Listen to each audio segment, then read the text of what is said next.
And we are back here on the GSMC Football Podcast. And for the second part of the show, we are now going to talk about the Cowboys Eagles game and the Cowboys dominating the Eagles in this game 33-13. This was never really a game.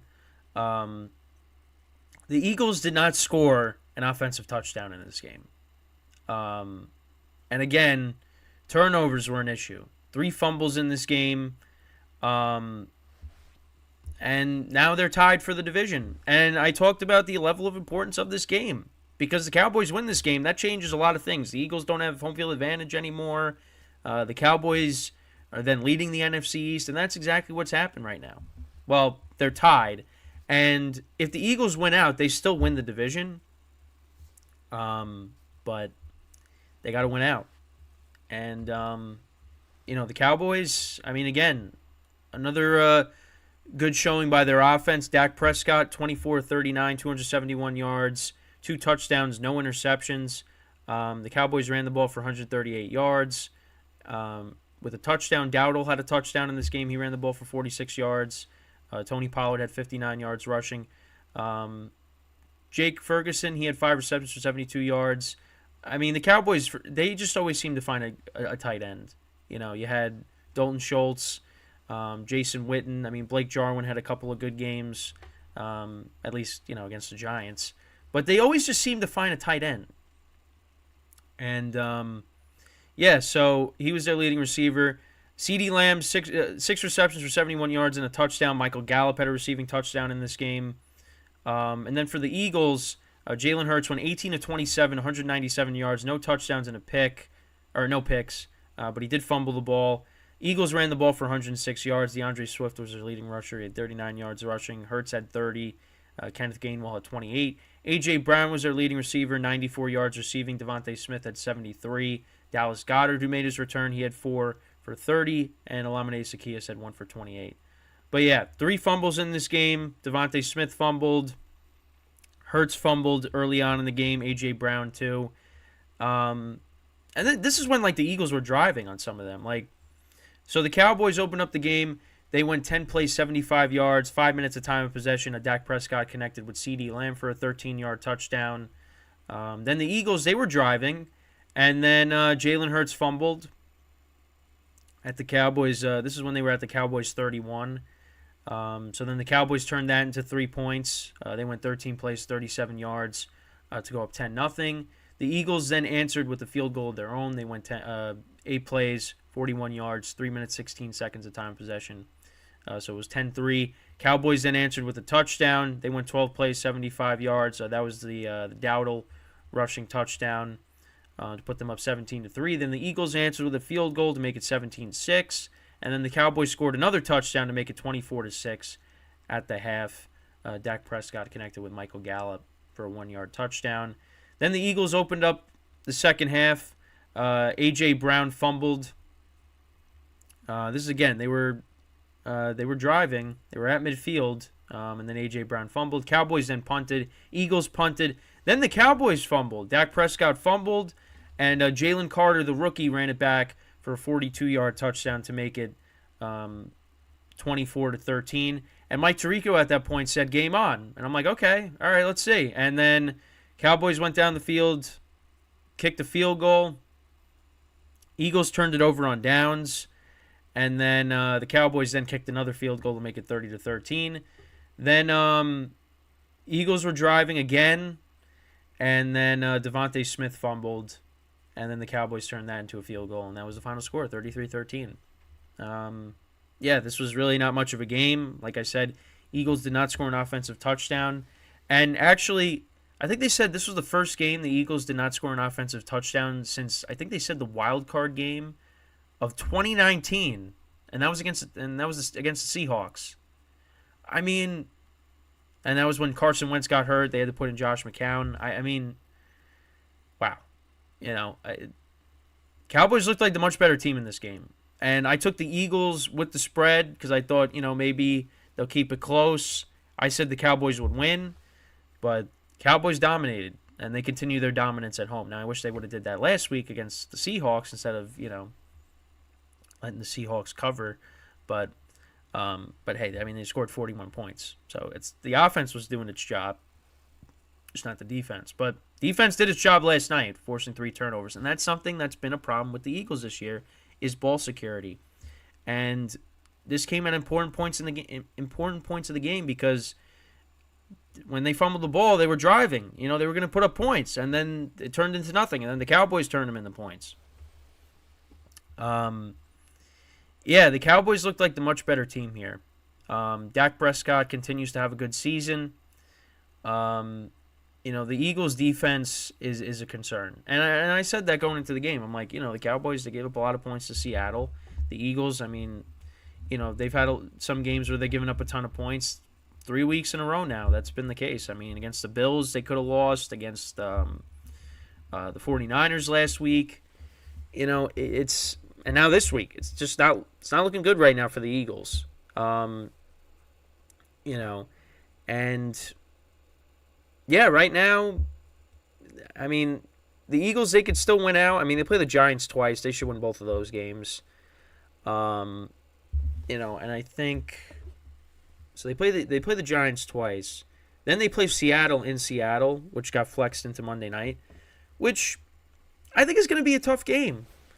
Because hostile environment, Seattle, they're desperate for a win, to try to get themselves back in the playoff picture because right now they're on the outside looking in. I was kind of nervous yesterday because the 49ers were letting Drew Lock look pretty good, and they were able to get the win.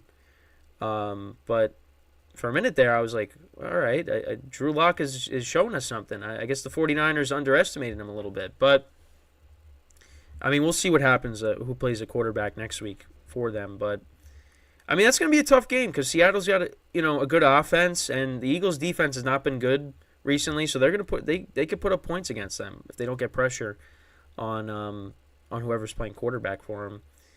But, I mean, credit to the Cowboys. And everybody is talking about how they haven't beaten a good team this year. Well, they did. They did last night in convincing fashion. I mean, they held Jalen Hurts and that offense down. And it's not easy to do. But teams have been able to do it back-to-back weeks. So, yeah, I mean, now they're both tied at 10-3. Now the Niners, they have the 1 seed right now. The Cowboys and the Eagles are tied. Right now, the Eagles have the 5 seed.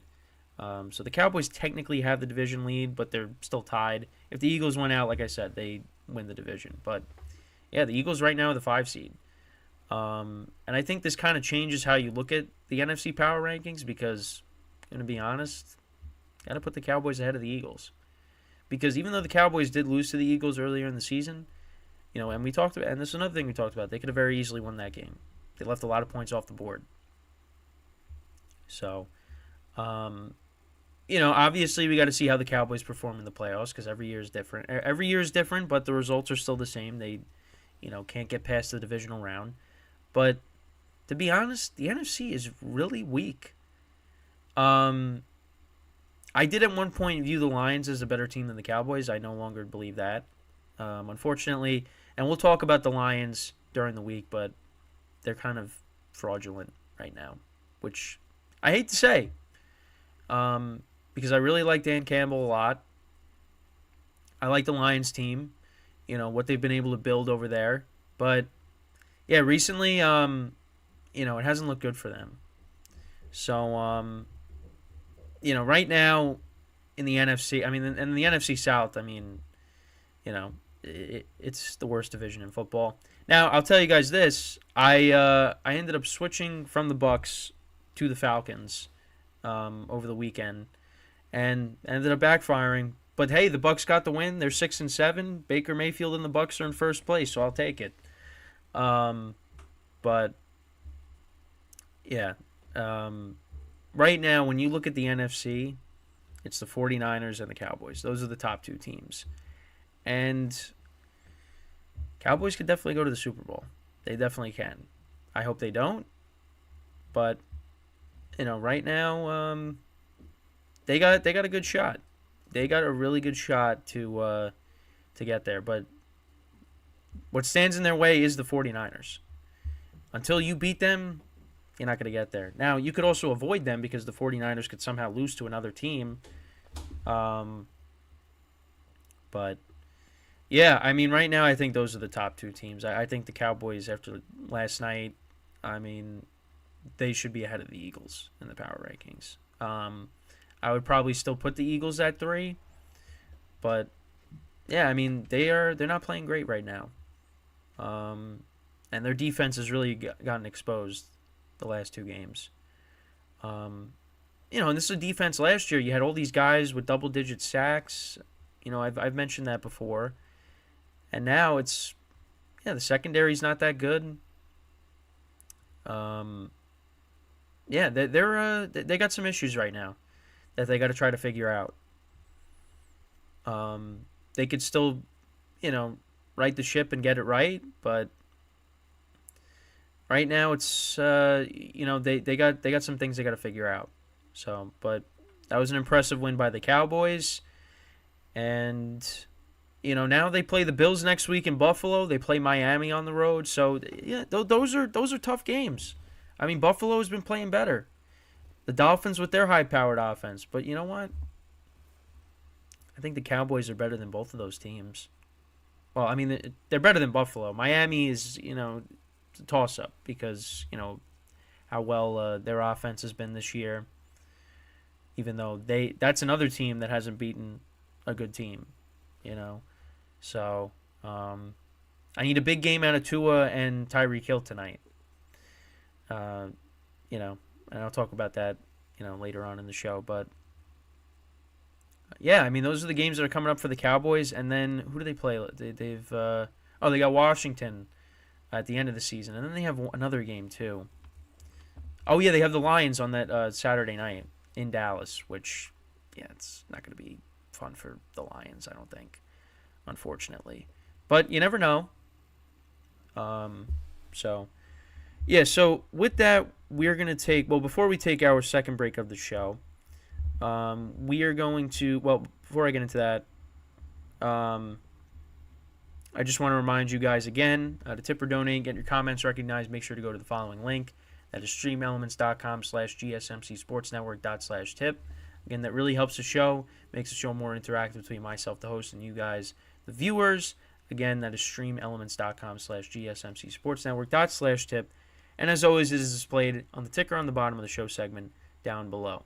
So, when we come back from our second break of the show, we're going to get into another great game from yesterday. The Cowboys-Eagles game was not very good, but this game was very good, surprisingly, because I actually thought the game was going to be a blowout. The Ravens winning an overtime thriller against the Rams, winning 37-31. So we'll get into that when we come back from our second break of the show. So stick around, and we'll be right back here on the GSMC Football Podcast.